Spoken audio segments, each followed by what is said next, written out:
A hoax email. So we got a group known for perpetrating stunts. And here we have our vaunted and respected state-controlled media falling for it without even checking it out. The internet is just a sewer. It seems to me they get most of their news from that sewer these days. We're here with this special file-sharing edition of The Yes Men Fix the World. Yeah, and this is a special edition because we have another film to show you first, one that you won't see anywhere else because we're being sued by the United States Chamber of Commerce. And as part of their lawsuit, they have demanded that every copy of this video that you're about to see be impounded and destroyed. So, please do pass it around. September 2009.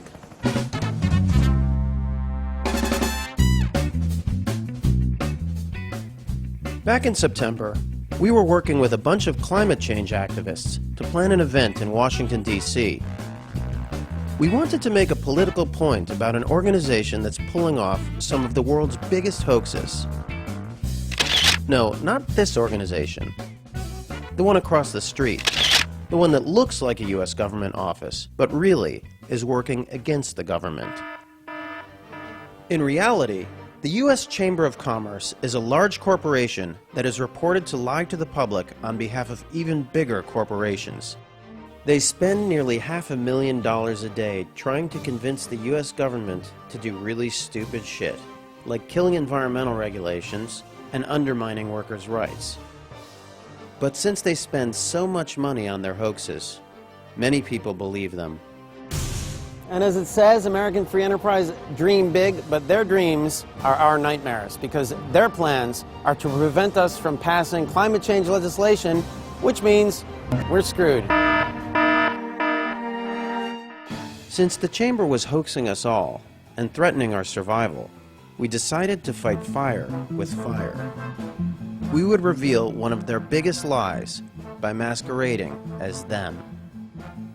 We would hold a press conference as the Chamber at the National Press Club, but first, we sent out a parody press release from them. It was sort of like their normal ones, except ours was sane. How would the world react to the Chamber suddenly reversing its position on climate change? A reversal on climate change from the U.S. Chamber of Commerce. It will reverse its position on the climate change bill and wants a carbon tax, if you will. All right, so the U.S. Chamber is denying it now. All right, so maybe not. Apparently it was a hoax. Either there is a group or some people or a person. Is there any involvement of the White House whatsoever? I couldn't even begin to go there, Larry, on that one. Today, the country's largest business lobby, the Chamber of Commerce, got punked. It began early this morning when a press release went out, purportedly from the United States Chamber of Commerce. Amazingly, the release said that the Chamber would now support this legislation that it's spent months fighting against. Reporters were surprised and probably confused at this odd turn of events, but that was nothing compared to what actually happened at the press conference when it was held later on this morning. Watch this tape. Clean coal is a technology that has not only not been proven, it basically doesn't exist. Okay, this is, I'm Eric Wolfschlegel. I'm with the U.S. Chamber of Commerce. This is not an official U.S. Chamber of Commerce event. So I don't know what pretenses you're here. I know some of you in the press world, but this is a fraudulent press activity and a stunt. Who are you really, sir? And do you have a business card? Are you with the U.S. Chamber? I do. We can discuss afterwards. Okay. Can I see your business card? Can I see yours? Are you here representing the U.S. Chamber of Commerce? Yes, I am. Okay, well, I work there, and you do not look familiar to me at all. Could I see your business Is this a card? stunt? Could I see your business Is this card? a stunt? Are you interrupting the president? Yes, I am. And this guy does not represent the U.S. Chamber of Commerce. Can we finish the Okay? No. This is not an official Chamber of Commerce. This is not... what is your position at the Chamber of Commerce? I just spoke my position. We've got working... What is your title and your official title at the U.S. Chamber I'm of the Commerce? assistant to Mr. Donahue. Okay. This guy is a fraud. He's lying. This is, a stunt that I've never seen before. So if you'd like to actually talk to the legitimate Chamber of Commerce, I've got my business cards outside. This gentleman, I will assure you, does not have any business cards, and he's not legitimate. Show me your business card. No, show me yours. No, show me yours. They both look like imposters. What?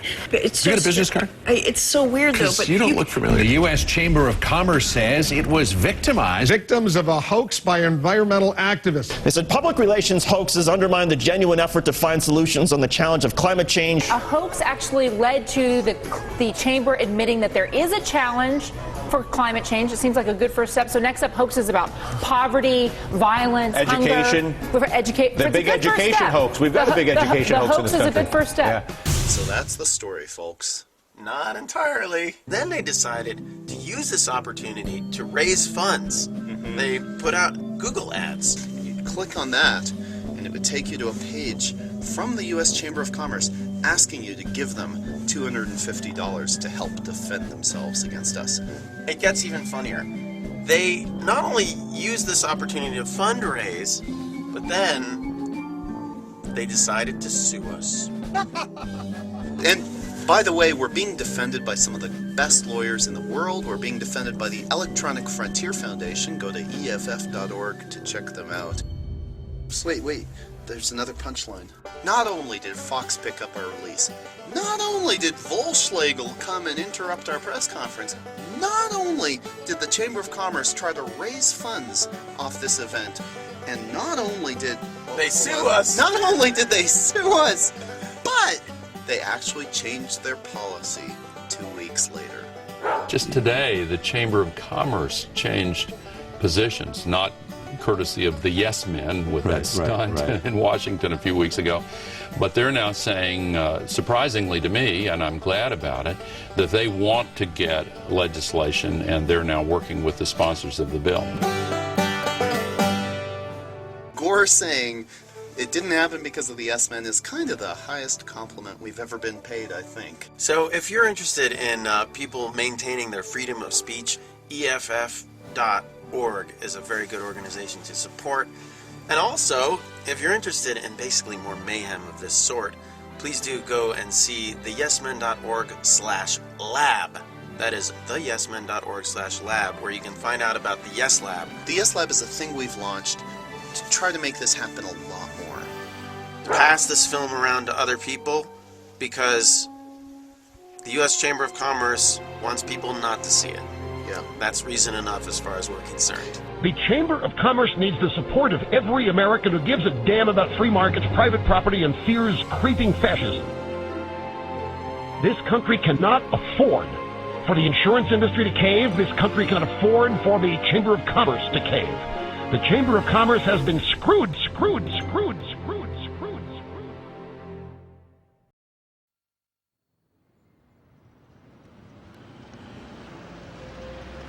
Are you ready? I'm extremely happy to be here because today is a very historic occasion for all of us at Dow, and I am grateful. Let's walk that way. I am grateful. You're extremely pleased to be here. I'm extremely pleased to be here. Yes, extremely pleased to be here, Steve. This is my friend Andy.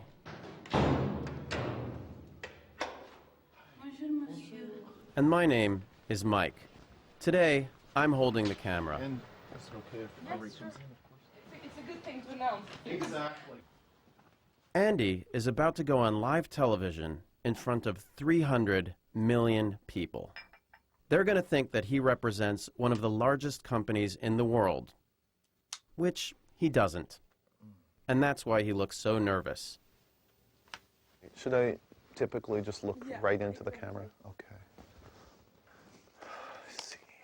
Andy's about to tell a really big lie, which, unfortunately, is going to wipe $2 billion off one company's stock price. But before I tell you this story, 1 minute. I guess I should tell you how we got ourselves into this situation.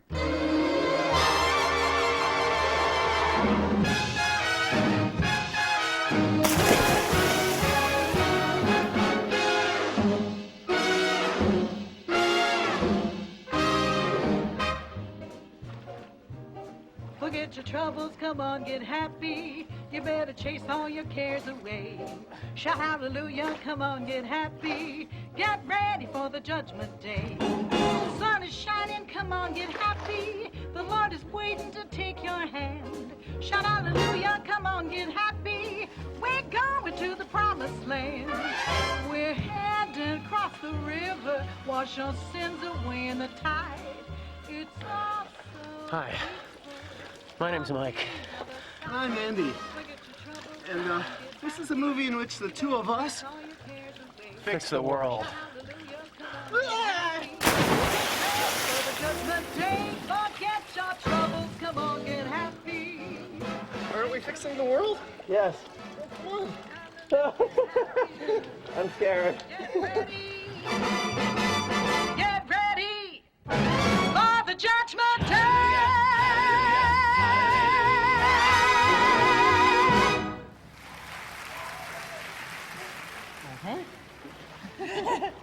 Now what?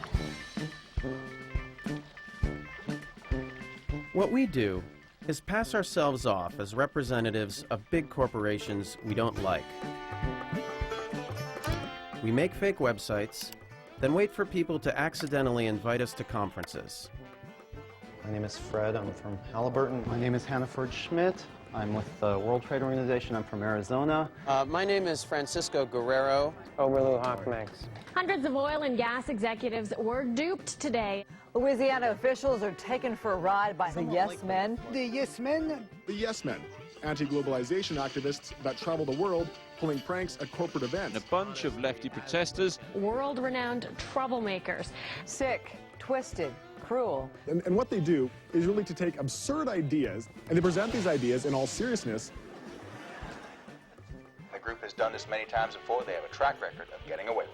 So, how did this happen? Equity International says the imposter showed up. At home in our underground headquarters, it was time to start planning our next mission. Raged on. Tens of thousands of Iraqis have died. Worries are growing among top government and business leaders about the surge of food riots. Markets continue to shake. Unemployment is up. The oil companies reported the highest profits in the history of the world. But with so many things going wrong, who should we go after next? We got our answer when a text message arrived.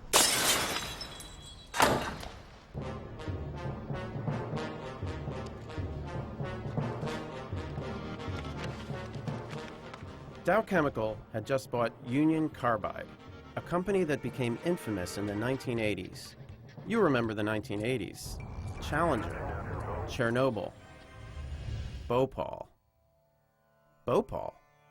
In 1984, when Union Carbide's pesticide plant at Bhopal exploded, at least 5,000 people died within weeks, and 100,000 more remained sick for life. It was the biggest industrial disaster in history, but Union Carbide settled with the Indian government for $470 million, meaning most of the victims got less than $1,000 each. Now, I just want to say to shareholders of Union Carbide that I am confident that the victims can be fairly and equitably compensated without a material adverse effect on the financial condition of Union Carbide Corporation. There was little adverse effect on the shareholders, but in Bhopal, people continued to suffer. When Dow announced it would buy Union Carbide, there was finally hope for justice. Dow said it would compensate victims of Carbide's past negligence and promptly paid over $2 billion to 14 asbestos plaintiffs in Texas. Dow could do for Bhopal what they'd done for Texas.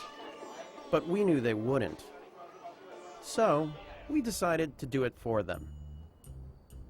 We set up a fake Dow Chemical website, dowethics.com, and we waited, and waited, and waited. Then one day, we got our chance. You have mail. We'd just been invited to a conference on international finance. Some of the biggest banks in the world would be there.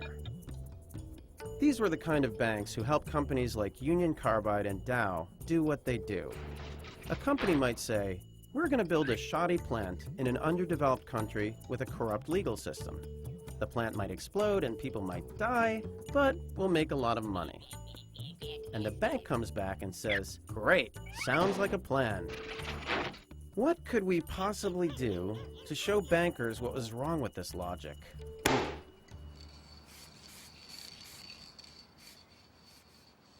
So right now I'm painting Gilda, the gilded skeleton, actually the golden skeleton that we're going to use in the Dow Chemical lecture in London at a financial services conference in just a few short days.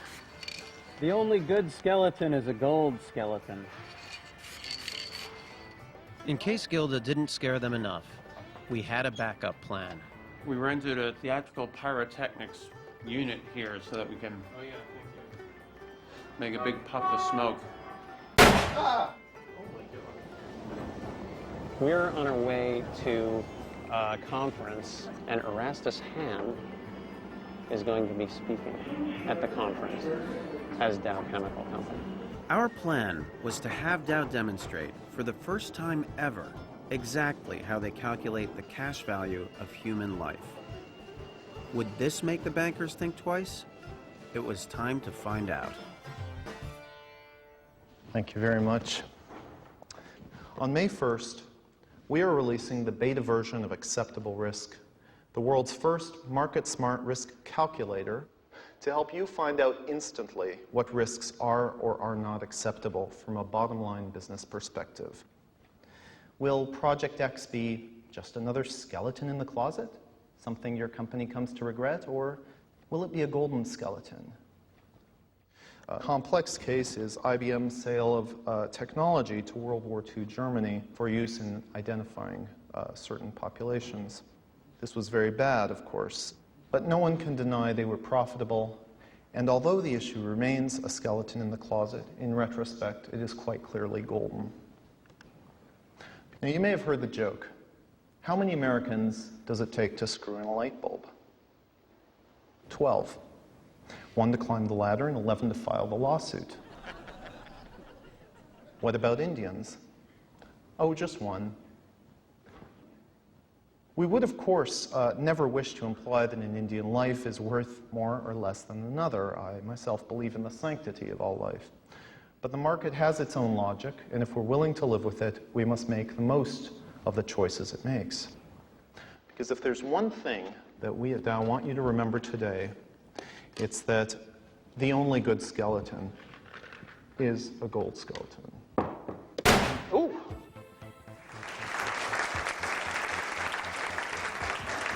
Surprise. This is Gilda. She's the mascot for the Dow Acceptable Risk program. Gilda is here to basically tell you that if you have a skeleton in the closet, it may not be just a skeleton. It could very well be a golden skeleton as well. And as you move into a future of ever-increasing complexity and ever-increasing opportunities, Dow Acceptable Risk can assure you that your touch will be the Midas one. And I'd like to finish with a little poem. I'd rather be handsome than homely. I'd rather be youthful than old.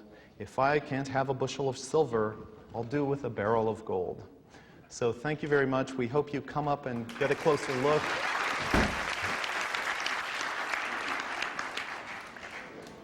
Thank you. Oh, thank you for having us. Good. Thank you. Thanks. Thank you very much. Here's a keychain. Thank you very much. Absolutely.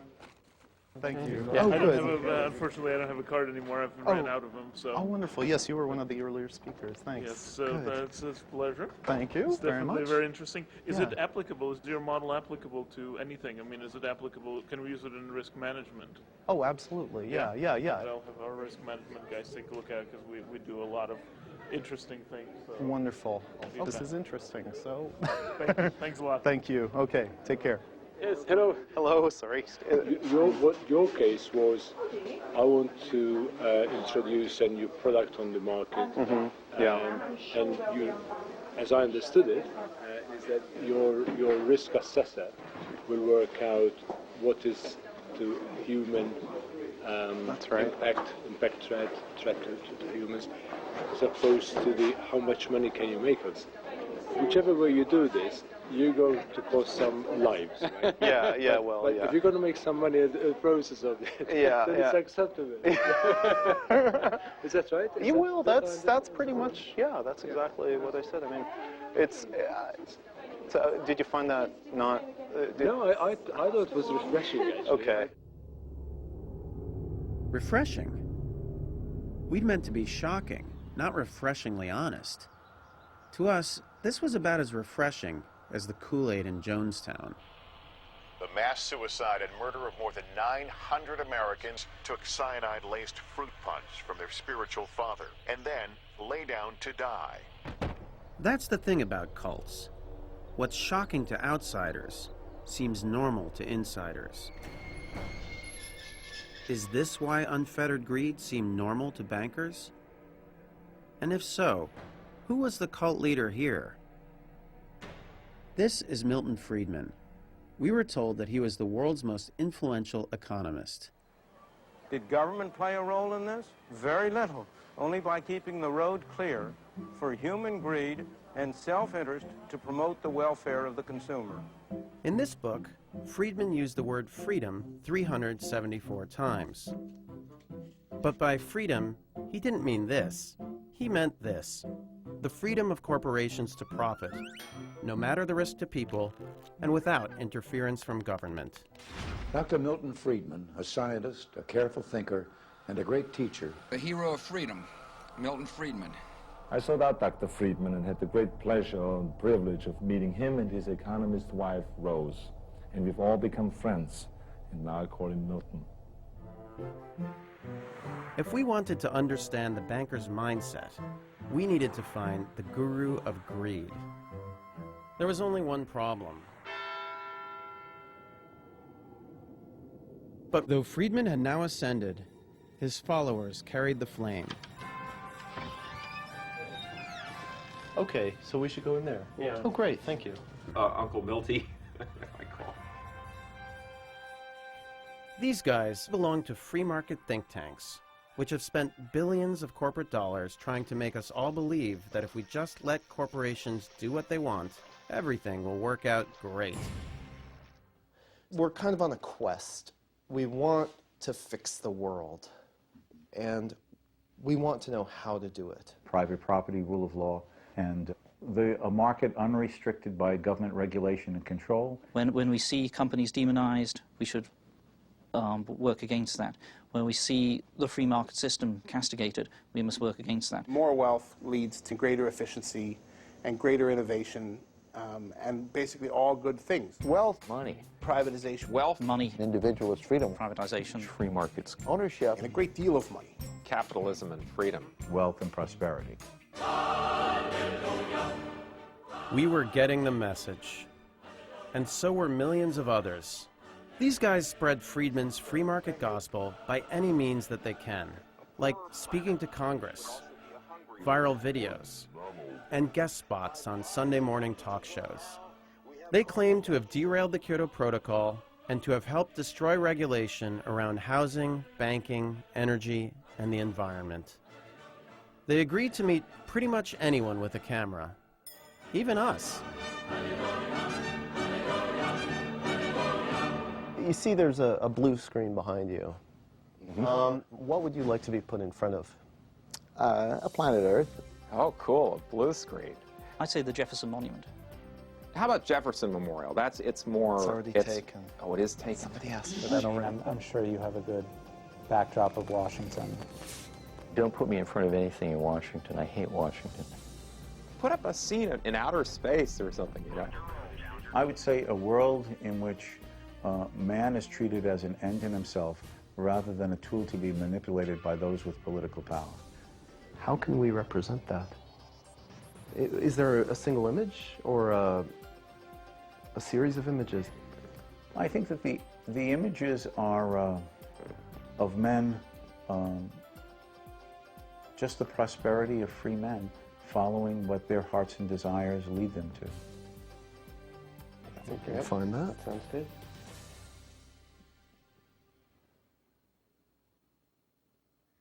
Now that we had our new friends at ease, it was time to ask them the really tough questions. What would you say to people who harp on the Bhopal catastrophe or other tragedies? Bhopal is an interesting example, but that facility had created educational opportunities for an Indian emerging technocratic class. It had created value added and tax base for the community, and something like 3,000 people died. That's a tragedy, but there are always risks of going into the future. There are always risks of going into the future? For thousands of people in Bhopal, there was no future. At least the Jonestown suicide cult killed only themselves. The free marketeers seemed willing to put everyone else at risk.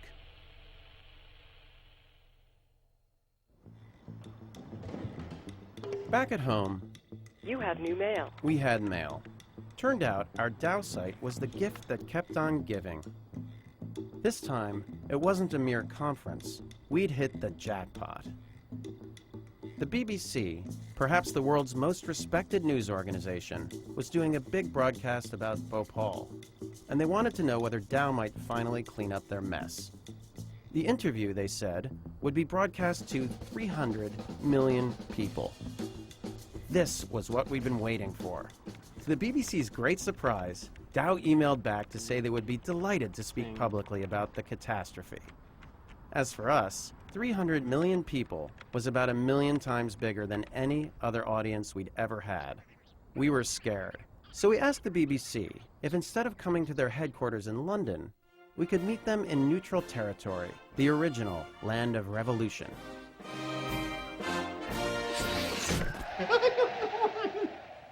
Are you a little nervous?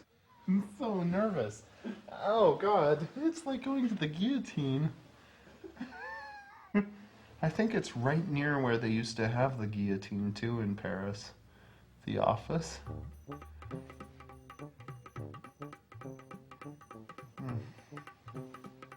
Yeah, I think it's the biggest thing we've ever done. This.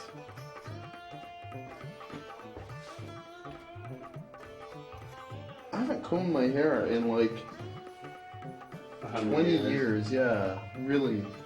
Like, I think I used to do it this way. All right. Oh, God. Oh, God. When we acquired Union Carbide 3 years ago, we knew what we were getting, and today we are prepared to do the obvious. Let's see. Don't film too much when we get there, I think. Bonjour. And you're watching BBC World, our main headlines. The world's worst industrial accident is being remembered in India today. It's 20 years since deadly gas leaked from the Union Carbide chemical plant in the city of Bhopal. At least 18,000 deaths are attributed to the leak, and many local people say the contamination has never been properly cleared up. Yeah. Should I typically just look right into the camera? Okay. The factory still exists here, and that's been a real problem for the people living here locally. I mean, the site, I've been to it, and it's full of toxic waste. People who are living in these houses, they've all got a story to tell about that day 20 years ago. Many of them lost members of their family, and they say that they're continuing to suffer because of the tragedy. And they're saying somebody needs to answer for this. Legally, what they're they're saying is that they want to pursue the company to try and clean up the site, but whether the company will accept liability seems doubtful. Well, joining us live from Paris now is Jude Finisterra. He's a spokesman for Dow Chemicals, which took over Union Carbide. Good morning to you. A day of commemoration in Bhopal. Do you now accept responsibility for what happened? Steve, yes. Today is a great day for all of us at Dow, and I think for millions of people around the world as well. It's 20 years since the disaster, and today I'm very, very happy to announce that for the first time Dow is accepting full responsibility for the Bhopal catastrophe. We have a $12 billion plan to finally, at long last, fully compensate the victims, including the 120,000 who may need medical care for their entire lives, and to fully and swiftly remediate the Bhopal plant site. Now, when we acquired Union Carbide 3 years ago, we knew what we were getting, and it's worth $12 billion. $12 billion. We have resolved to liquidate Union Carbide, this nightmare for the world and this headache for Dow, and use the $12 billion to adequately compensate the victims. Jude, that's good news that you have finally accepted responsibility. Some people would say too late. It's 3 years, yes. Almost 4 years on. When we acquired Union Carbide, we did settle their liabilities in the United States immediately. And we are now, 3 years later, prepared to do the same in India. We should have done it 3 years ago. We are doing it now. And I would also like to say that this is no small matter, Steve. This is the first time in history that a publicly owned company of anything near the size of Dow has performed an action which is significantly against its bottom line simply because it's the right thing to do. And our shareholders may take a bit of a hit, Steve, but I think that if they're anything like me, they will be ecstatic to be part of such a historic occasion of doing right by those that we've wronged. Just to reiterate what Jude Finisterra, the spokesman for Dow Chemicals, has just said, he says Dow Chemicals now fully accept responsibility for the events in Bhopal. Great. That's it? Well done. Great. Now they wanted Now you do radio. I can tell you one thing. We're not going out of business. We will continue to make profit. We will simply make slightly less profit than normal. But we are doing the right thing. We're comparing here, though, the value of money to the value of human life, and there is no comparison. It's a good thing to announce. For once, Exactly. I mean, how often does Dow get to, you know? It wouldn't be, I wouldn't want to be a Dow spokesperson otherwise. Good.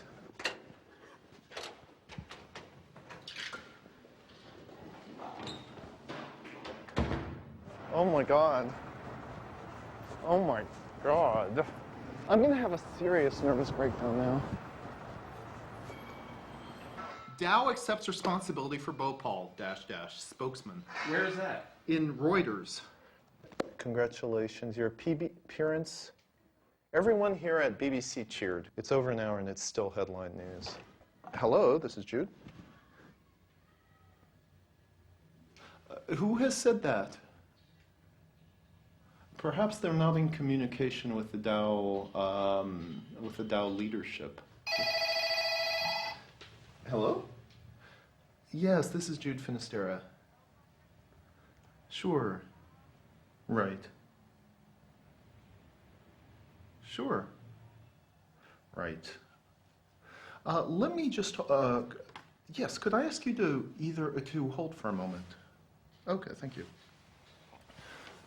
They know. So now, I guess, I just basically come clean, right? Well, I wouldn't say it's a hoax. It's an honest representation of what Dow should be doing. This morning, a false statement was carried by BBC World regarding responsibility for the Bhopal tragedy. The individual who made this statement identified himself as a Dow spokesperson named Jude Finisterra. Dow confirms that there was no basis whatsoever for this report. Well, earlier today, we carried an interview with someone purporting to be from Dow Chemical, a company which subsequently bought the plant from Union Carbide. This interview was inaccurate and part of an elaborate deception. Take a look at this, Dow. Like, look at this. This is the top of Google News. Dow said on Friday there was no basis whatsoever in a BBC World Report saying it had accepted responsibility for India's Bhopal disaster. That's a funny sentence. The hoax was an elaborate one involving a fake website. Dow Chemicals was quick to issue a series of statements denying all knowledge of Jude Finisterra. Also tonight, backtracking because of this man. We're going back to the BBC television studio right now that we were at this morning because they want to talk to us. Thought, well, okay, what do they want to know? Well, let's go see. So your real name is Andy, right? Yeah. When did I? I don't know. Sorry. When did it occur to you to pull this off? It didn't occur to us at all. We got contacted by you guys. You also have the Dow's share price. Yeah, I did hear that. Has it gone back up? Or? Well, the prank, which briefly knocked 3% off Dow shares, comes 20 years to the day after the chemical leak from the Union Carbide plant in Bhopal. Today's unlikely corporate humiliation of a US chemical giant was all about reminding the world that Bhopal remains an unhealed sore.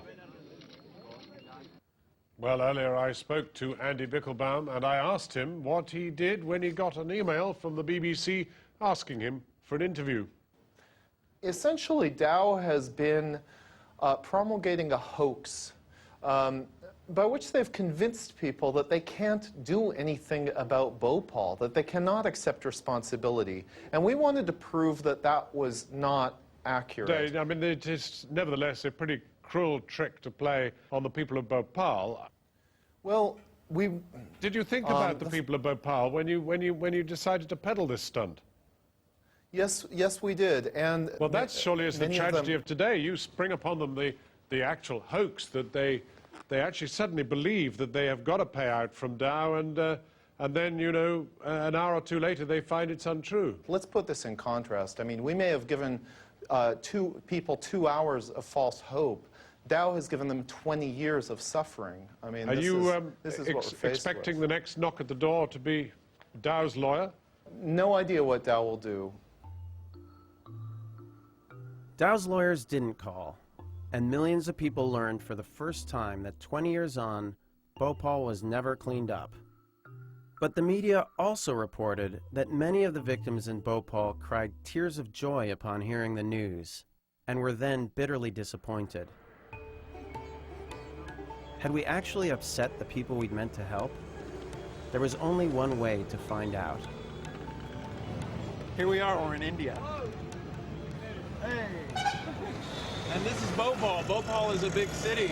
There's over 1 million people here. Unfortunately, we heard from a lot of news reports that the victims here in Bhopal were extremely upset because we had raised false hopes about them actually getting some compensation after 21 years. What do you think they'll do? Well, I don't know. I mean, what's the local custom here? I mean...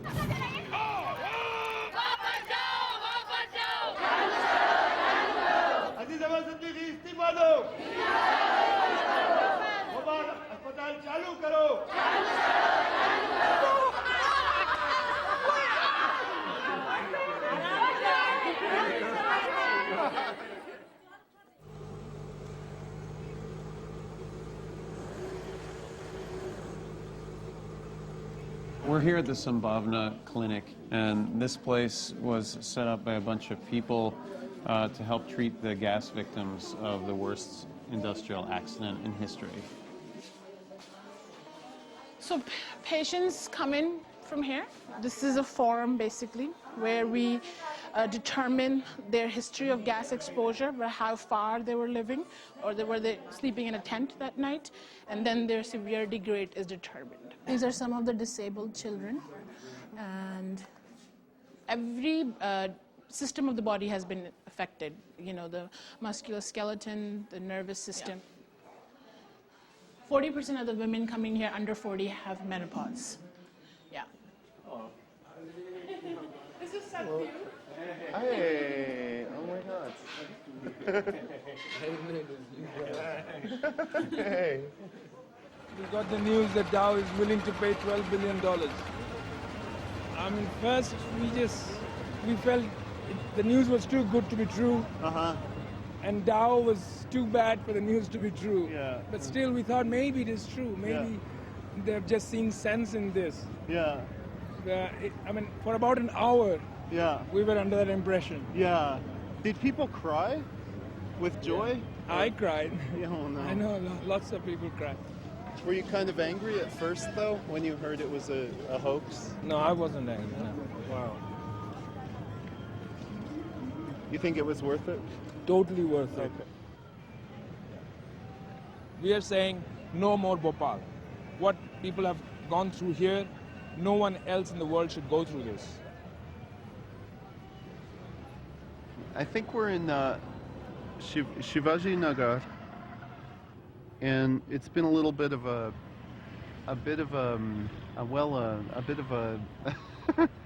a maze getting here. A little, what do you call that? We got lost. That's what it's called. We're trying to meet up with a journalist to interview, and we got lost. Here he is. Oh my God. Okay. Rajkumar Keswani broke the disaster story. In fact, he broke it years before it actually happened. So you had already predicted how many times that the disaster would happen before it happened? In newspapers, 4 times, once to the Chief Minister, dozens of times to the local legislators, and once to the Supreme Court. I'm the most unfortunate person in this world who has got the recognition for his failures. Had I succeeded, it wouldn't have happened. When you heard it was a hoax, the thing that we did, were you like, what did you think of it at first? I thought that was a wonderful thing to do. We were put into a situation which we never thought of that would actually happen. So it is just like being in the heaven. Because I'm sure I'm not going to be in the heaven. So if I'm expecting hell, and suddenly someone puts me for a while in the heaven, so I said, okay, thanks.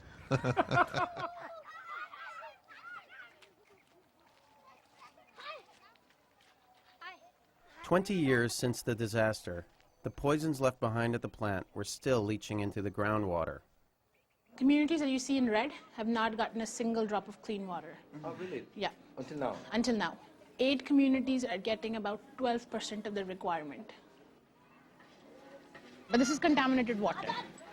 Some of them used to drink, cook, wash clothes.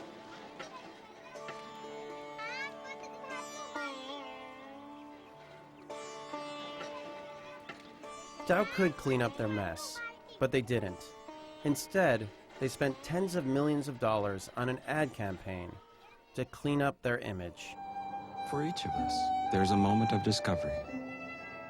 And just then, in the flash of a synapse, we learn that life is elemental. And in the dazzling brilliance of this knowledge, we may overlook the element not listed on the chart.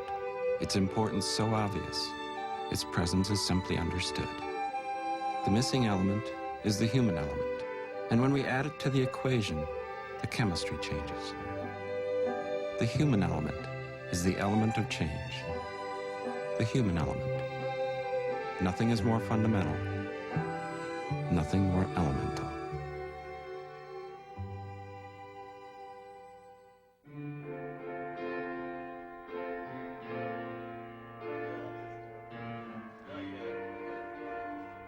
This is Kevin Finn. He trades bonds. This is what I do, sit here and just look at this screen for, 12 and 14 hours a day. It's very romantic, actually. More than anyone else we knew, we thought Kevin could explain why Dow wouldn't do anything to fix Bhopal. He told us what happened when Andy went on the BBC. I got a call from my clerk in the middle of the night. Dow Chemical made some announcement that the stockholders of Dow Chemical didn't like because Dow stock went down. The S&P 500 futures went down. You know, I had to go roll out of bed. My clerk's like freaking out because my position's going against me. My friend tells me he thinks it's, you know, some global conspiracy of traders to try to screw us. And, you know, it finds out it's two jokers. The effect of our big announcement on the BBC was that Dow's stock lost over $2 billion in 23 minutes. This tells me all the news that's happening in the world. So on December 3rd, if I was sitting here watching this, it would say, you know, Dow Chemical decides to settle with the Bhopal people.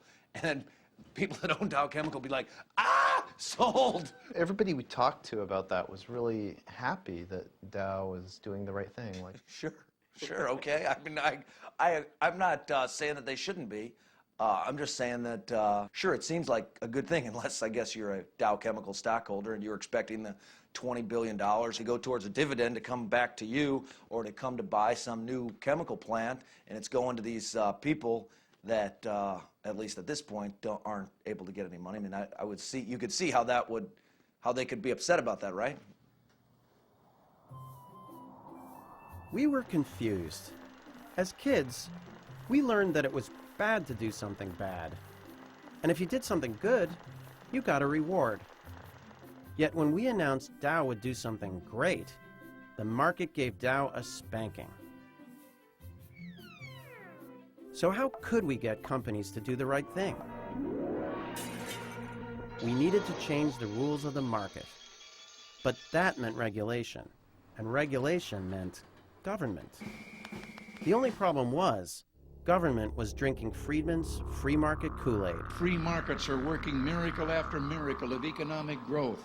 Open markets and rule-based trade are the best engines we know of. But when the government stepped back and let the free enterprise system do its work, then the better we did, the more robust our economy grew, the better I did, and the better my business grew. For the last 30 years, the leaders of most powerful countries did whatever the free marketeers recommended. And what they recommended was simple. The solution is not to have government to intervene or regulate in some way. In fact, most problems will solve themselves if ignored, and let free people working in free markets address them. Following advice like this, governments around the world got rid of a whole bunch of regulations meant to protect people, like in banking. I'm confident that the degree of harm or spillover effect, whatever subprime mortgages go bad, that the market will devise ways to minimize and diffuse the negative effects. Their faith in the market was unshakable, but we all know what happened next. Now with the world's largest insurance company, AIG, on the brink of collapse, it could mean devastation way beyond Wall Street. What other disasters weren't coming? Global warming is silly. It's not a serious issue.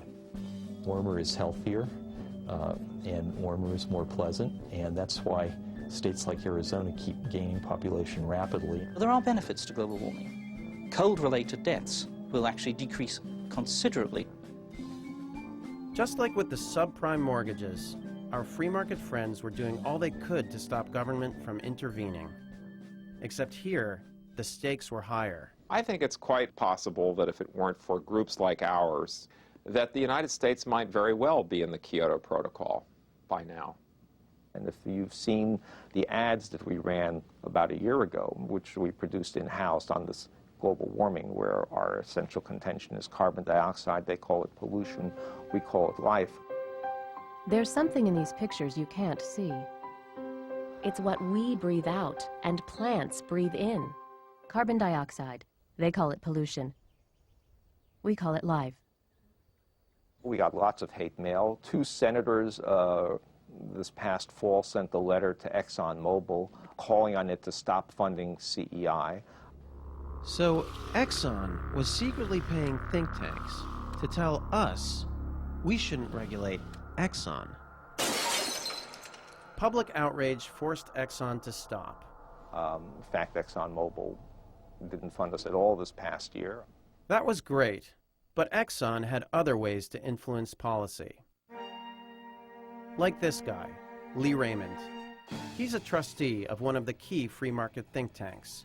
He also used to be Exxon's CEO, and the year he left that job, he became an official advisor to the U.S. government on energy matters. This was scary. If we let the free market cult keep running the world, there wouldn't be a world left to fix. We had to do something. So when we heard about a huge oil conference up in Canada, we decided to go. Posing as a big PR agency, we offered them Lee Raymond, Exxon's ex-CEO, as keynote speaker. They jumped at the chance. But what they didn't know is that on the day of the talk, Raymond would be suddenly unavailable, and an assistant would step in to replace him. Okay. Yep. This keynote speech will attract substantial media coverage and will be one of the major highlights of Go Expo. What would we do to shake this audience up? It would have to be more shocking than anything we'd done before.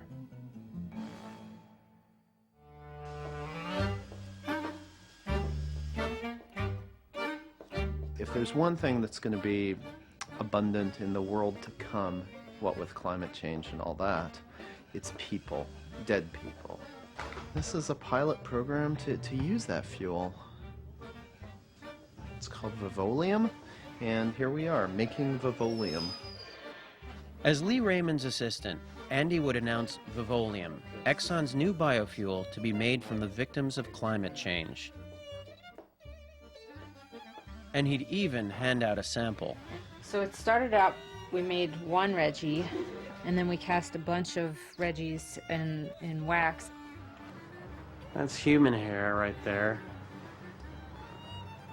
This is a lot of experimenting to figure out how to make a candle smell like human flesh. Ow! I lost a Reggie. Quick! Ow!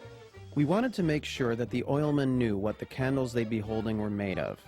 So we'd show them a tribute video to Reggie Watts, a terminally ill Exxon janitor who had volunteered to be turned into fuel.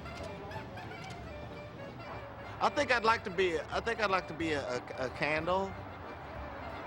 I think a candle would be fun because there's just so many uses for a candle. There are 6 billion people on this earth today. We're probably using the energies, maybe, of 1 billion of those at best. They had me test a Hellfire missile once. That was pretty cool. We simply haven't found the miracle fuel yet to replace petroleum, but we'll eventually get there if government gets out of the way. We had his miracle fuel, and our grandfathers were turning over in their mass graves.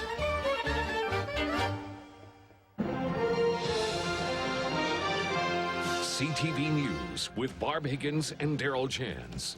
Good evening. A bizarre situation today at the Go Expo Energy Conference at Stampede Park. Organizers and hundreds of Alberta oil and gas executives got duped. They'd been promised a major announcement from a major player in the energy industry. Attendees paid $50 a head to hear this speech from the National Petroleum Council, a group that advises the White House on oil and gas matters. Welcome to Go Expo's keynote luncheon. Please welcome S.K. Wolf. First, I need to say how wonderful it is to see on all the faces here today the childlike exuberance of a great industry in full flower. And why not? Without oil, at least 4 billion people would starve, and starving would become the new black. But I'm not here today to pat us all on the back. I'm here to speak of Plan Bs. As Andy began outlining Exxon's tough solution to climate change, 10 volunteers passed out 300 human flesh candles. This vigil would be like no other. Who first had the idea to use the oil of a recently living animal to light his or her house? Even today, Shetland Islanders cut the heads off their puffins and put wicks in the stumps to make candles. We at Exxon firmly believe that a free market will, if left to its own devices, always find solutions to the dilemmas that humanity faces. We're calling our new technology Vivolium. As Andy began to describe Exxon's new biofuel, the candles were lit. A strange odor rose into the air. What you see here is an artist's rendition of an advanced large-scale plant. The vivolium feedstock is renewable and unprecious and responds to the need of a shrinking market with greater supply. The dance of capital appears in full flower. Finally, it was time to introduce Reggie Watts, the dying Exxon janitor who had volunteered to be turned into fuel. And now we begin the tribute video to Reggie Watts.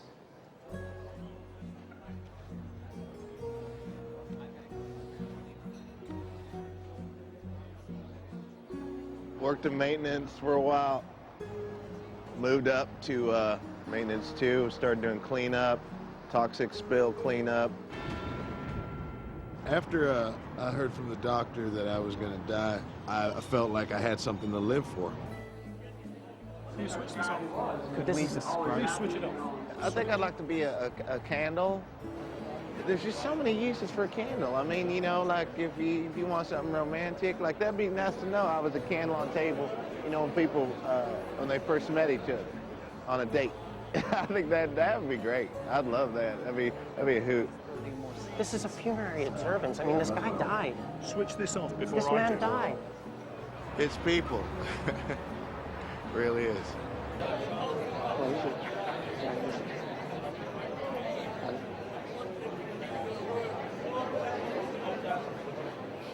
Thank you very much, gentlemen. Thank you very much. I'm very sorry, but we've been cut off. Apparently, we're not allowed to have a funerary observance for a man who's died to make a product possible. And I'm being, are you allowed to do that to me? What?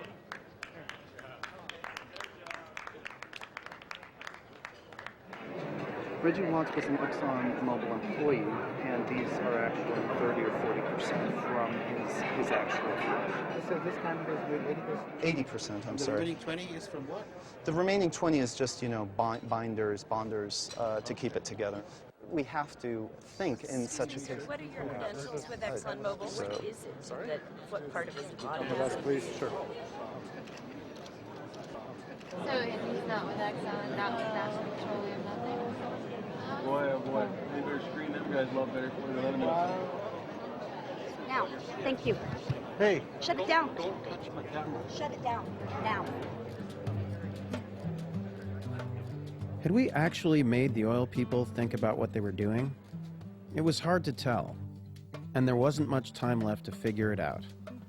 Big oil was already destroying the planet, and not just by speeding up climate change.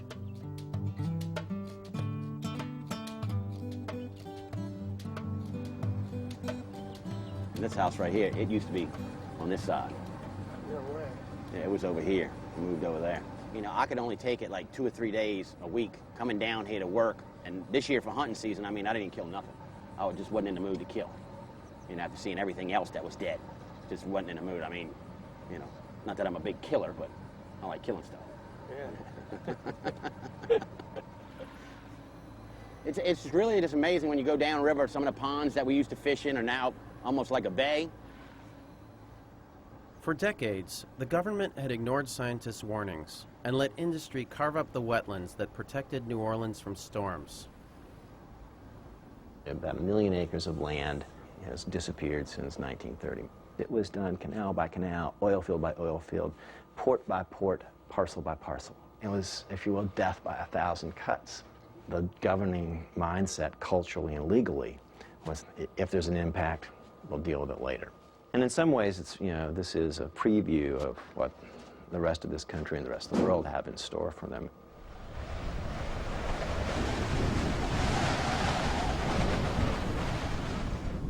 When Katrina hit, the wetlands weren't there to diminish its force, and the levees didn't stand a chance. So the real culprit for the destruction of New Orleans wasn't just a big hurricane, but greed, dressed up as progress. What produced this tremendous improvement in technology? It was self-interest, or if you prefer, greed. The greed of producers who wanted to produce something that they could make $1 on. Greed had caused the biggest catastrophe ever to hit the U.S. And now, the government was handing out billions of dollars in rebuilding contracts. In other words, letting greed solve the problem. There has been this idea that it is government's responsibility to replan the construction of New Orleans. It's better to leave it to the market. We wanted to take a closer look at how the market was fixing the U.S. Gulf Coast. We're on our way to the Gulf Coast Reconstruction Conference at the Washington Convention Center. We're going to talk to a number of people who are busy reconstructing New Orleans. Yeah, what's up? There are many silver linings to this horrendous disaster, and with it has come an incredible opportunity. I'm optimistic when I see a room full of folks who want to take advantage of the opportunities, and that's a good thing from our perspective. It's a great thing. Well, you know, it's like the Israelis say, you know, once in a while a good crisis is not bad. You come up with new things. We were seeing a lot of new things. But wasn't this supposed to be about Gulf Coast reconstruction? We're especially interested in Gulf Coast reconstruction. And does this have anything to do with that? This is for bomb detonation and ammunition storage. Perimeter and physical security, mainly anti-ram road blockers. This particular unit can be used in military applications. Wow, so it's a real, like, catastrophe toilet, basically. All this stuff would be great for the people of New Orleans, if they were going to fight a war. Where was the stuff about helping people? Ah, here it was. The pavilion from Central Asia. Kyrgyz people are ready to help the people of Louisiana, Mississippi, and Alabama by erecting yurts there for them as a temporary shelter.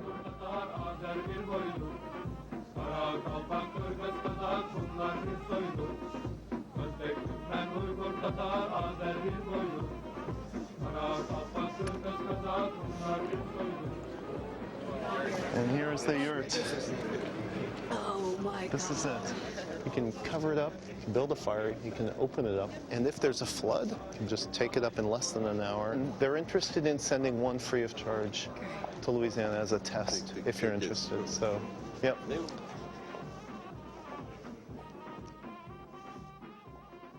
The yurt was the only solution here about helping people, but the government reps didn't seem very interested. There's no money in yurts. We decided we could outdo everyone at this conference and beat the free market at its own game. We would invent the ultimate disaster technology, a device so sophisticated it could protect anyone from pretty much anything. But it would cost so much that only the richest businessmen could afford it. They kind of just flatten out. Yeah. The only question was, what company would make such a thing? You've got to think Halliburton. For they are the ones who do the research to make the mud, to build the tool, to run in the well, to make the test, to log the zone, to set the packer, cement the pipe and fire the gun, to perforate, to pump the gel that carries the sand, that props the frac, completes the well to produce the crude that runs the world for all the people all over the earth who live in the house that oil built. Halliburton has been the world leader in extracting profit from every kind of disaster. They made billions off the first Gulf War and its sequel, and hundreds of millions off Katrina, all paid for by the U.S. government, whose vice president was once their own CEO. Find the big red, find the big red, find the big red, hustling on. If anyone could make a killing from total disaster, Halliburton would be the one. This morning, we got up really early, drove up to the very fancy hotel, which shall remain nameless because they threatened us if we use the material with their name. But, you know, what's it called, basically, the hotel? Ritz-Carlton. Ritz-Carlton, that one. How you doing? I'm Northrop Goody. I'm here with Halliburton, with Fred Wolf. I'm just helping demo a product. So, would either one of you mind helping us demo the suits? We have 3 of them. So you have to actually step into it, pull it on. It's kind of like a coverall. You'll wear it? I'll wear it. All right, great. You're a good sport. You're a really good sport. The catastrophic loss conference was for insurance people. They knew numbers. and we were about to show them some pretty simple math.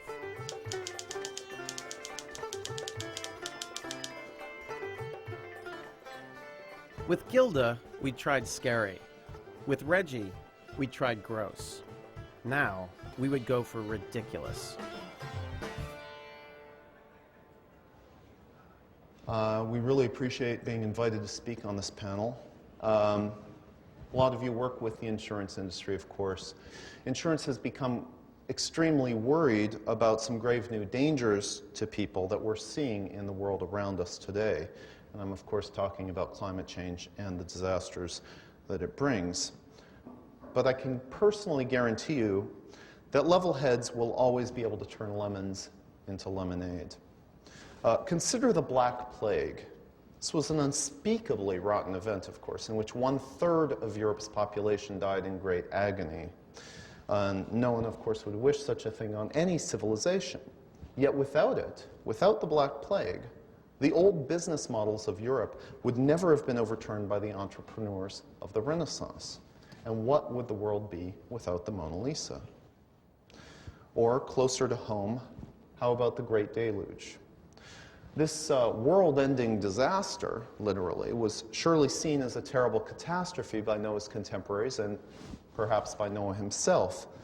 Yet Noah was ready to seize the day, and at the end of that day, not only was there a whole new world, but Noah found himself with a monopoly of the animals.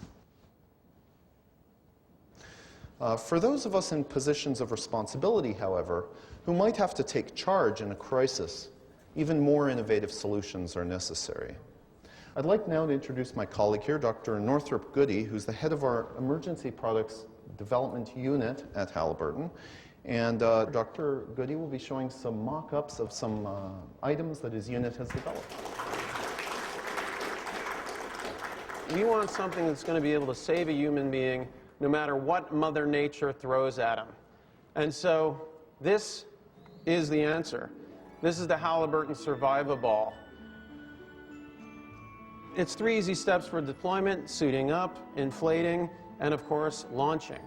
Launching out of a building, and we have an artist's rendition of what it might be like in Houston when we launch our Survivaballs. In the event of extreme catastrophe, there might be a scarcity of resources. In this case, we've got a Survivaball here that's going up and extracting resources, in this case from an animal. And you don't want to be exposed to the elements, but you still want to be able to extract resources from, for example, a cow. They're going to be able to go underwater, rated at 50 feet. They can be used in any condition. It doesn't matter whether you're in a landslide in California or even in the Arctic. Of course, any other conditions, whether it's tsunamis or tornadoes, the Survivaball is designed to withstand. But the best part of the Survivaball is that people need people. And so our biggest inspiration for the way that a community should work with Survivaballs comes from biology. As some of you probably know, amoebas gather together and actually form another body. They aggregate. And so these one-celled organisms come together as a single body. For example, here's a raft formation of Survivaballs in the ocean, floating, communicating, exchanging nutrients, differentiating function.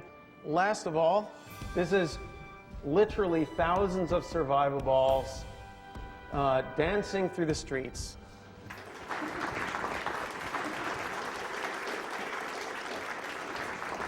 And we'll be happy to take any questions. So if there are any more technical ones for Northrop here or general ones.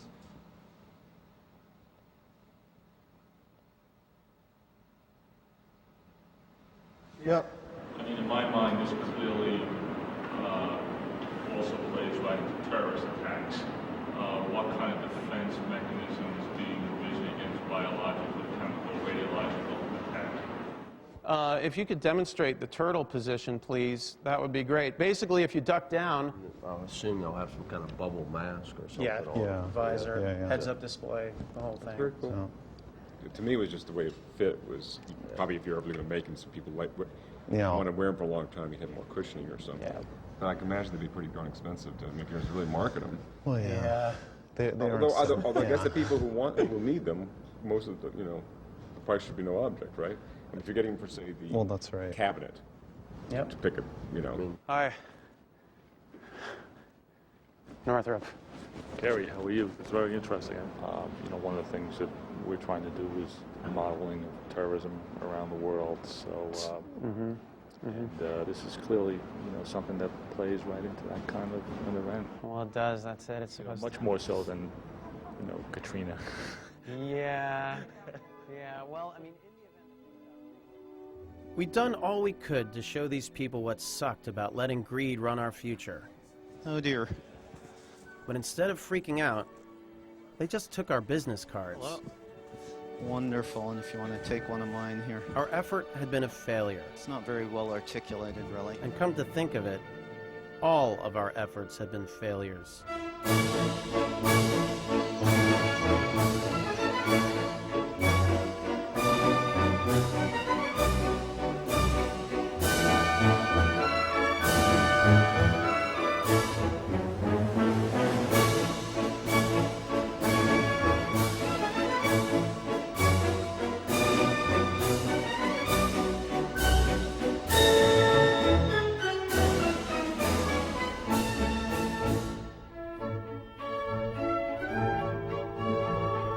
But you know, a yes man never gives up. We knew we could do it. All we needed was a whole new approach. Maybe making fun of stupid ideas was a stupid idea. We had to get smart, because the people with the really stupid ideas were very, very smart.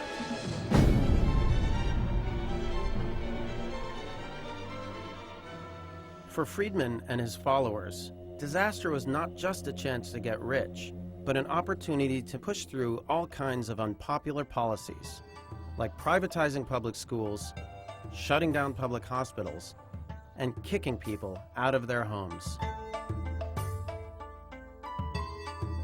This is the Lafitte Housing Project.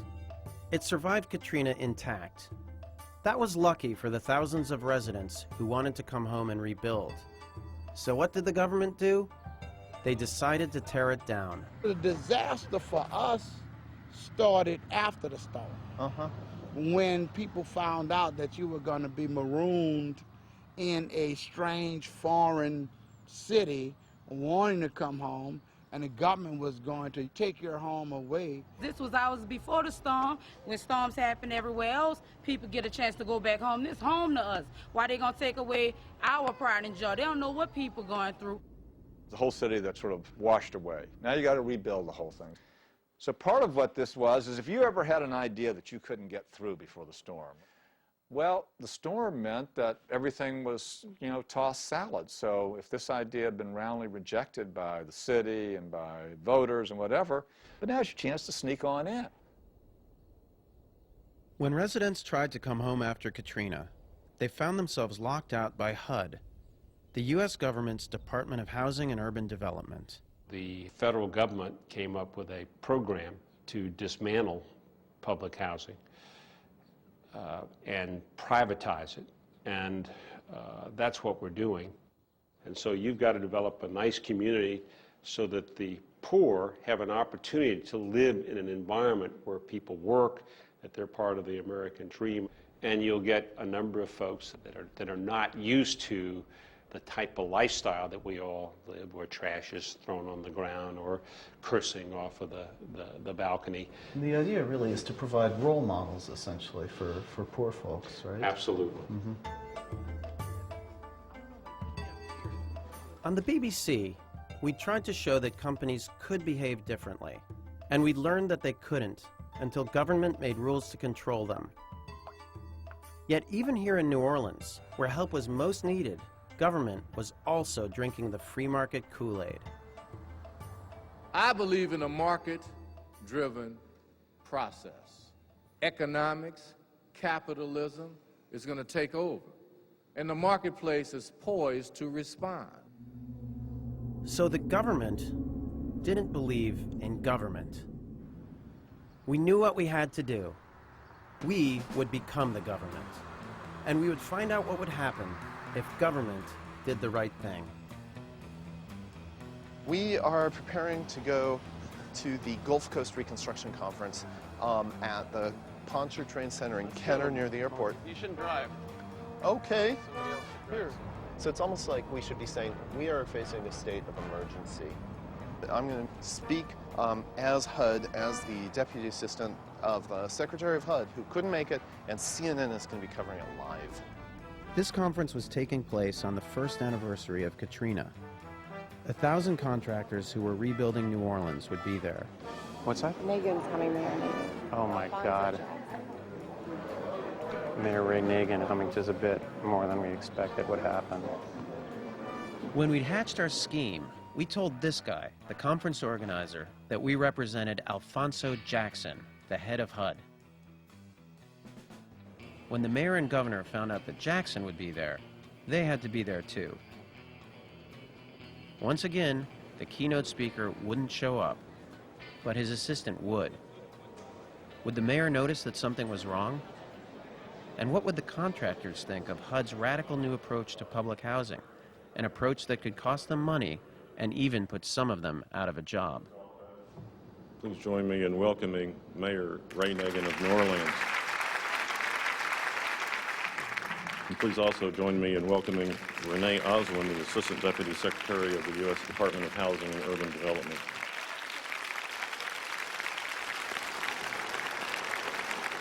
So it's an honor to share the stage with our two partners in recovery, with Renee Oswin representing HUD, who's definitely one of our most important partners in this rebuilding effort, and Mayor Nagin of New Orleans, whose challenges are enormous.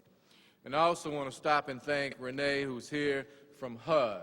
HUD has been an incredible, incredible partner with us. We are on the verge of doing some really unique things, some things that we could have never tackled in the city of New Orleans. And now we are poised and positioned to enhance public housing in the city of New Orleans.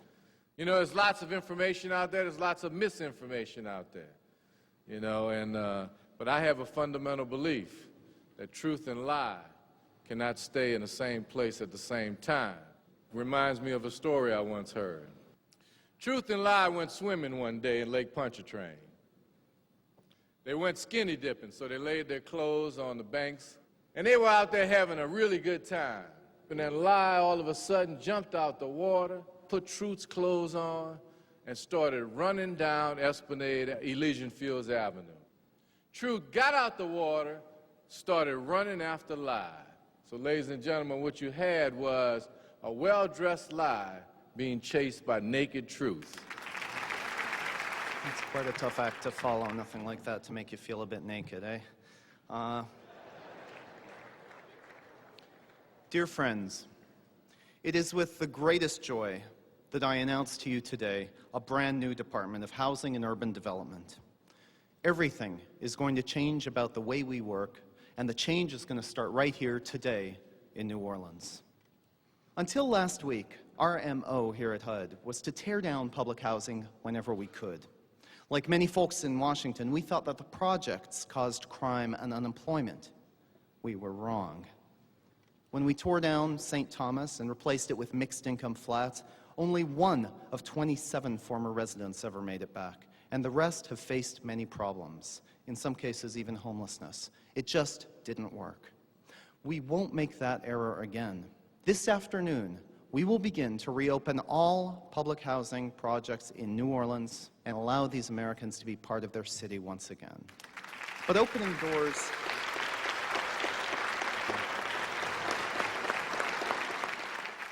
doors won't be enough. As you know, the main reason New Orleans was so vulnerable to Katrina was the destruction of the wetlands. I am very, very, very pleased to announce that Exxon and Shell have agreed to finance wetlands rebuilding from part of the $60 billion in profits this year. As J. Stephen Simon, Exxon Vice President, writes, ExxonMobil is earmarking $8.6 billion from revenues our company has made in this region so as to assure that ExxonMobil never again has a hand in destroying a large American city. Ladies and gentlemen, we will rebuild not just New Orleans, we will rebuild the American dream. Please come join us at the Lafitte Housing Complex for a ribbon-cutting ceremony immediately after the plenary session. This is what we're all here for, so let's make it happen. Let's bring New Orleans back.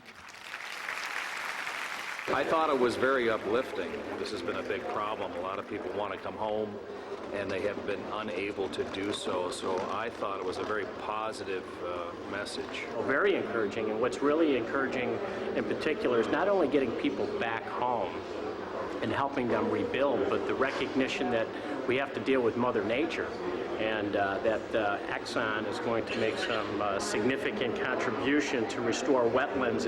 It's very encouraging. This was encouraging. When the contractors heard that the government was going to do the right thing, even though it might cost them some business, they cheered. Friedman was wrong. Greed alone didn't rule the world. Hi, what's CBS Radio, WWL? Absolutely. Oh, okay, thank you. And this time, we'd gotten away with it. Or so we thought. The city and the state both say they've not heard anything about this. This announcement comes as a surprise to the governor's office and the mayor's office. Why would HUD do this without consulting the city and the state? Well, we haven't done this without consulting with them. You have no cards. You say you're new to the agency? I have a card, but it's back at the office. I'll get it to you. Where is your PR team? I'm right here. Hi. There. Hi, you're with HUD? Yes, I am. Do you have a card? There's an entire HUD housing project there left unfinished. Yeah. There are some saying that this is a farce, that you're not truly with HUD, and that this is not an actual announcement. Well, they can say whatever they want. Who are these people? Where is your office? In Washington. Where in Washington? He just joined the agency from France. He's from France? Yeah, he's been a special attaché to the Department of the Interior in France. Why are you so skeptical? I just heard the speech, and I have a newscast very shortly. I need to confirm if it was a real speech from HUD or not. The governor and the mayor knew nothing of it. They were shocked. We desperately need to know if this is real or not. He's standing right here, the man who's just apparently committed this hoax on your department. Okay, I'm on the phone with HUD right now, and they say you're a liar. Okay, well, they can say whatever they want. I'm sorry? They can say whatever they'd like. They can say whatever they'd like, but you work for them, don't you, as a deputy secretary? That's right. Now that you've been discovered, do you want to explain to me why you did it? I mean, if you're trying to make a point, why don't you come over here and tell me why you did this? All right? All right, man. I'll call you in a few minutes. But it is a hoax, a massive hoax perpetrated today. You just pulled off a heck of a hoax. Thank you. I mean, I would say that, you know, HUD is pulling off a hoax by pretending that tearing down affordable housing is what's going to solve it. I mean, that's what they've been doing until now. This is a time when all of these people are clamoring to get back in. They want to get back into their housing, and they deserve to be there. It's crazy. And worth lying to all these people. Absolutely. Actually telling the truth. This is actually truth-telling where normally there would only be lies.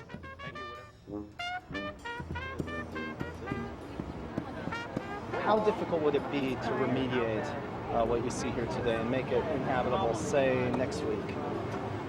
Just take off the covers here. Oh, yeah, that's a good start, yeah. Absolutely. Finally, we will be reopening public housing for the residents, for the workforce that's going to move back in and again rebuild New Orleans. Sick, twisted, cruel. Those are all words used to describe the prank on Louisiana officials and about 1,000 contractors in New Orleans today. I'm Deputy Assistant Secretary of the assistant, essentially, of Secretary Alphonso Jackson. Renee Oswin can't get his title right or his relationship to HUD Secretary Alphonso Jackson. After taking the mayor for a ride, these contractors followed him to a makeshift ribbon cutting at the Lafitte Housing Project. Mr. Oswin, you're not even on the directory of HUD. You're not even listed. You don't even have a phone number. It's come to that, has it? It's come to that. Well, thanks for being the one to break the news. Hano, the Housing Authority of New Orleans, says this is simply a cruel, cruel joke, trying to give people some kind of fake hope that they were going to be able to move back. It is terribly sad that someone would perpetuate such a cruel hoax and play on the fears and anxieties of families who are desperate to return to their homes. We just had it confirmed from HUD that he's not actually an employee of HUD. This is all a big hoax, this whole ceremony here, this whole press conference. But I guess it's just to call their hand. It's just to call their hand. I respect this host because maybe it'll take a host like this to bring them out here to see what we going through. So it's a host what it be, a host is what we got. And I ain't mad. I'm going to eat me some barbecue. And I think what you guys exposed is the fact that HUD could do these great things if they wanted to. Secondly, you got the attention of the residents, so now they're going to begin to ask, well, why aren't you doing these things? And number three, you're creating a controversy to feed off, to organize, and to build a struggle to the next level. So in my opinion, everything y'all did was excellent.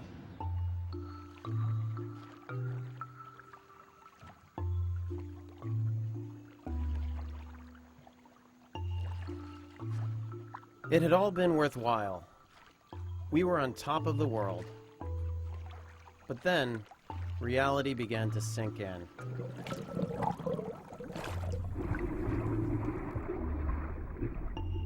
We'd made a splash, but we hadn't fixed the world. The free market was still destroying New Orleans. All over the world, people were losing their homes. Climate change kept getting worse. And in Bhopal, people continued to suffer.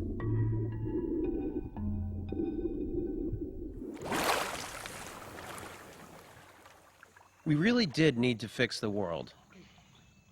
But it was going to take more than two guys with cheap suits and fake websites. It would take millions of us.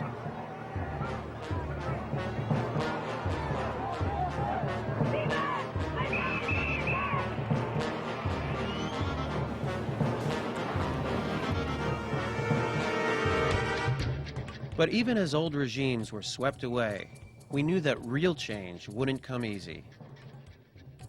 After all, the free market cult was still here. Wealth, money, privatization. Wealth, money, free markets, privatization. Ownership, a great deal of money.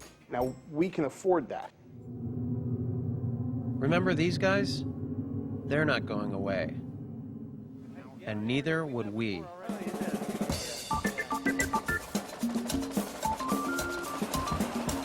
We needed a really ambitious plan, because all we ever read in the newspapers was how we needed to put everything back on track, back to how it was before it fell apart. But how it was the problem. We needed to show what real change could look like. So together with a whole lot of friends, we would blanket Manhattan with 100,000 copies of our very own newspaper. We'd call it the New York Times. Except our New York Times would be a little bit different. Ours would be set 6 months in the future. It would show what could happen if we set our imagination free.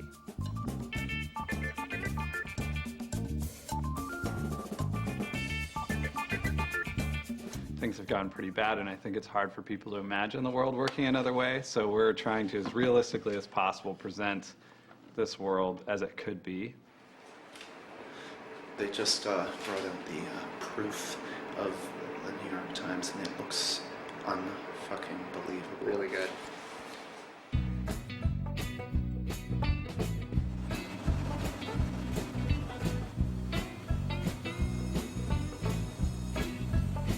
The obvious question, how the heck did you do it? Andy, you want to start? How long were you working on this thing, and how many of you? Well, there were a lot of us. It wasn't just the Yes Men. It was a large group of people. We were just one of many groups. It was an idea that sparked a lot of people's imaginations. They wanted to see this happen. And that's sort of the message of the paper as well, is that, great, we elected Obama, and that's fantastic, but now the real work begins. The idea was to put out something that was optimistic, that says, we can do all these things. Why not? We created the system that we have now, so why not create a good one instead? Wow. Very good. Let me tie you up. This is the big day. 7 a.m. rush hour. This is the time to get the papers out there. Three times. Special issue. Special issue. Free New York Times.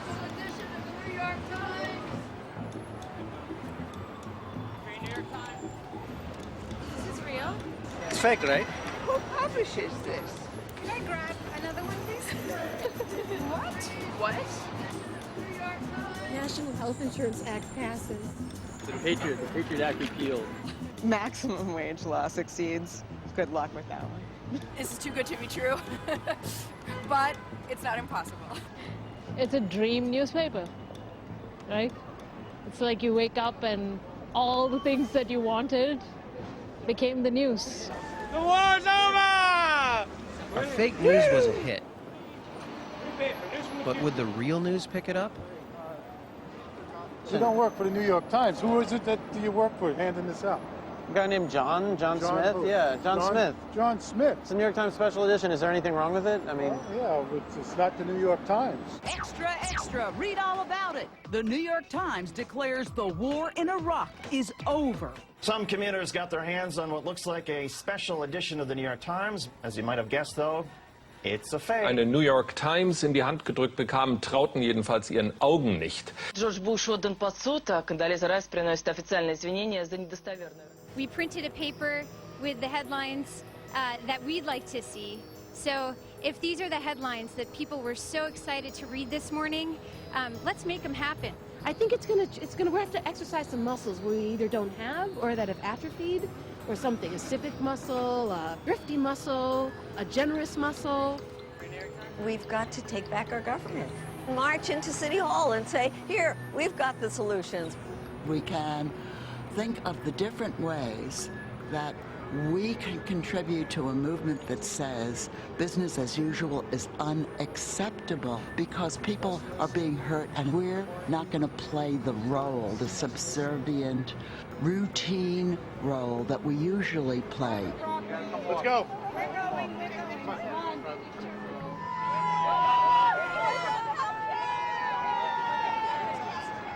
Make change happen. Put your effort on the line to make something happen. And that's what kind of we did here, and, maybe it's what, it's kind of, oh boy. No, I know, yeah. Well, and if a few people at the top can make the bad news happen, then why can't all of us at the bottom get together and make the good news happen for a change? I mean, for real.